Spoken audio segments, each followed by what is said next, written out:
Good credit is essential.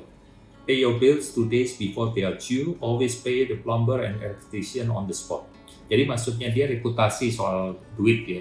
Jadi istilah dia good credit is essential. Jadi reputasi kita dalam soal pembayaran itu penting banget. Saya kira di bisnis apapun sama ya. Dia menyarankan dalam konteks investment property itu bahwa kita untuk menjaga reputasi kita itu dia sarankan, si Schumacher sarankan untuk bayar tagihan-tagihan kita 2 hari sebelum mereka jatuh tempo. Keren ya, 2 hari sebelum. Orang zaman sekarang kalau bisa ngutang gitu ya. Always pay the plumber and electrician on the spot. Jadi dia minta kita sarankan untuk membayar tukang listrik sama tukang saluran air ya, plumber on the spot saat itu juga. Jadi begitu dia habis kerja kasih duit. Nah ini memang saya terapkan juga ke tukang-tukang yang banyak kita pakai juga yang udah puluhan tahun bahkan. Jadi kita nggak suka ganti-ganti tukang. Jadi walaupun agak mahal pun saya pakai dia karena kalau ada apa-apa cepat untuk panggil namanya Sarman. Nanti kamu datang segera ya untuk datang. Dia nggak akan lama-lama gitu. Cuman memang ya harganya bisa 20%, 30% di atas pasaran. Tetapi dia tahu bahwa kalau kita yang manggil akan dibayar gitu loh dan tidak terlalu nawar. Memang kalau udah kelewatan kita ingetin ini lo di mana nih kok tempat lain segini ya gitu. Jadi tapi untuk hal yang tadi si Schumacher ngomong yaitu kalau dia ngomongin jangan telat lah bayar tukang gitu. Never overextend yourself. If you are not able to control your finances, you are not able to control your destiny. Wow, prinsip ini kayaknya harus kita pegang untuk berbagai bidang yang lain ya. Jadi dia bilang jangan pernah ngoyo memaksakan diri. Never overextend yourself. Jadi kalau nggak mampu sesuatu jangan dipaksain. If you are not able to control your finances, kalau kamu tidak mampu mengendalikan keuangan kamu, you are not able to control your destiny. Kita pun tidak akan bisa mengendalikan nasib kita. Tentunya ada orang bilang, oh ya nasib kan tergantung Tuhan, betul. Tapi yang bagian ikhtiar kita tuh normalnya cukup banyak ya. Jadi kita berikhtiar untuk mengendalikan keuangan kita, sisanya memang terserah Tuhan gitu ya. Tetapi di sini nasihatnya bagus, never overextend yourself. Jadi mesti ngukur kekuatan kita. Kalau belum mampu untuk ngutang, kalau bisa jangan ngutang. Masalahnya ada beberapa bank yang tidak terlalu prudent, maksudnya karena tujuannya adalah kayak lintah darat ya. Jadi dia ngutangin orang walaupun dia tahu orang itu akan satu saat nggak bisa bayar. Nah tujuannya menyita itu zaman dulu, mungkin zaman sekarang masih ada. Jadi tugas kita sebagai investor pemula atau pas beli properti ya jangan ngoyo gitu ya. Jangan memaksakan diri karena nanti kalau nggak bisa bayar utang malah kita yang stres sendiri. Ya ini tinggal 3 poin terakhir.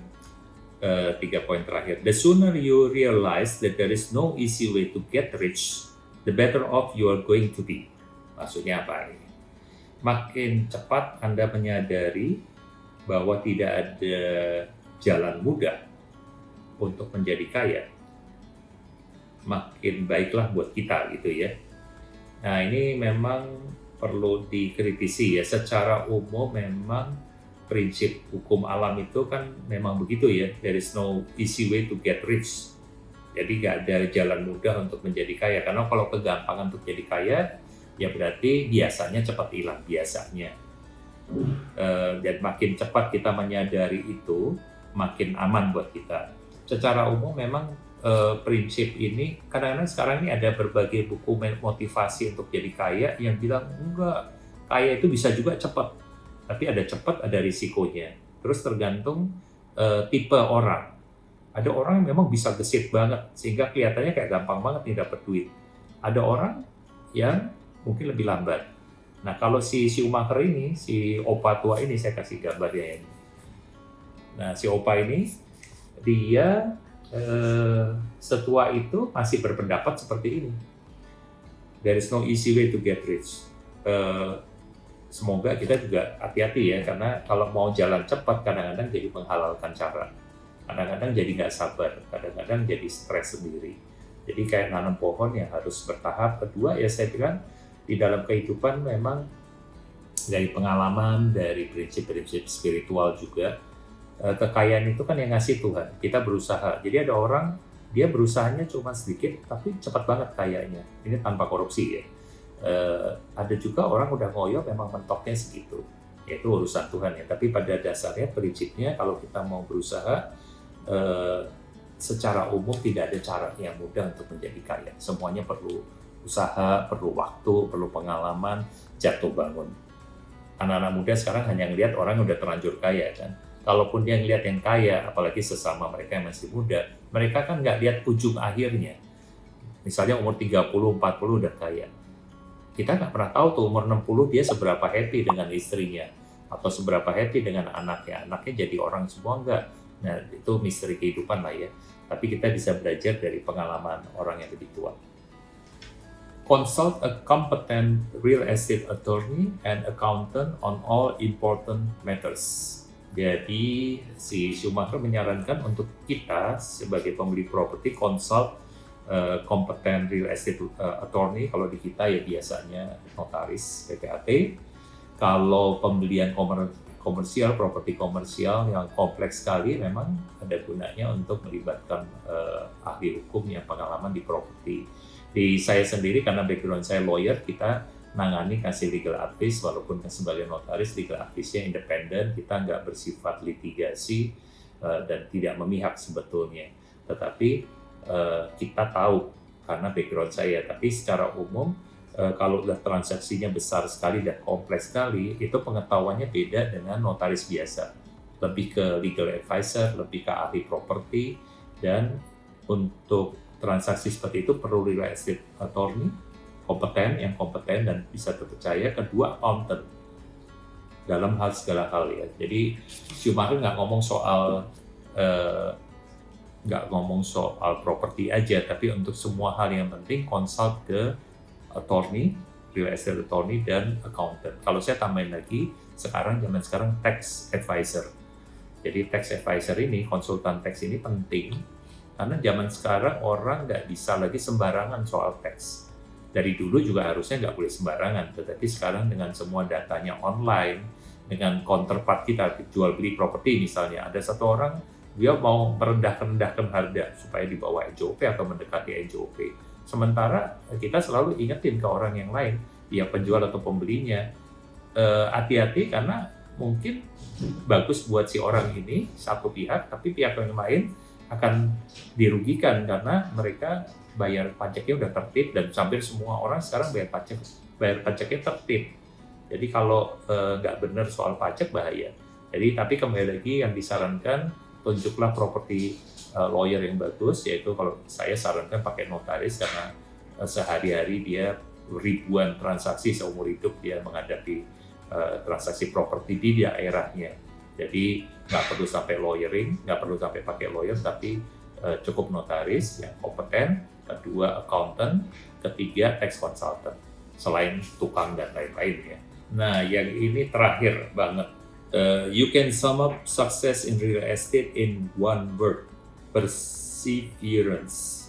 If you don't make it 10 times, try the 11th. Jadi pada akhirnya untuk menyimpulkan sukses di dalam bidang real estate ini hanya ada satu kata, yaitu keuletan, ketabahan, bertahan ya, keuletan. Kalau kamu belum berhasil untuk ke-10 kalinya, cobalah untuk ke-11 kalinya. Jadi pantang menyerah ya. Bagus ya ini ya. Jadi sebetulnya untuk semua bidang kehidupan kan begitu. Intinya memang kita harus tahu kapan sih kita menyerah, artinya oh ini bukan bidang kita lagi nih, atau kita maju terus. Untuk tahu bedanya itulah kadang-kadang perlu mentor, perlu baca, perlu belajar, perlu sembahyang, perlu minta petunjuk Tuhan, perlu lihat jalan nasib juga ya. Ada saatnya memang harus kukut-kukut gitu, tutup warung gitu. Ada saatnya lagi mesti ganti karir, ada saatnya lagi pensiun, ada saatnya lagi bisnisnya baru lagi sama sekali. Ya itu belajar terus kita seumur hidup. Jadi kesimpulannya semua sudah saya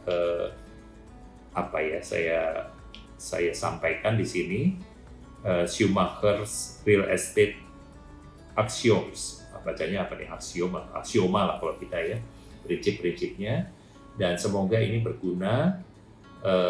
Dan sekali lagi ini saya sampaikan sebetulnya untuk para pemula real estate, bukan yang advance banget.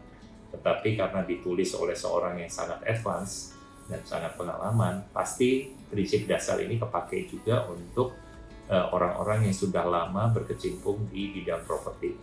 Tapi bahasanya dan contohnya saya pakai memang untuk anak-anak muda yang saya bayangkan umurnya mungkin di 28 sampai 40. Jadi mereka-mereka yang baru mulai cari properti sampai maksimum 5 properti. Setelah itu kita anggap itu udah advance gitu. Oke, selamat belajar, selamat mencoba. Jangan lupa untuk tetap hati-hati, tetap berani mencoba, tapi sambil sembahyang, sambil ikhtiar, sambil punya tim yang benar. Terus satu prinsip juga, not how but who not how. Jadi untuk mencapai goal tertentu paling cepat kita menemukan who-nya, bukan how. Jadi who-nya itu siapa konsultan yang bagus, siapa notaris yang bagus, siapa tukang yang bagus, siapa property agent yang bagus, developer mana yang bagus, who-nya siapa orang di balik situ. Kalau bagaimananya, isi orang itu yang kita tunjuk itulah yang akan mikirin buat kita. Yang penting kita tahu goal-nya dari A ke B, A-nya apa, B-nya apa, kapan kita pengen nyampe ke sana. Oke, sekali lagi, thank you.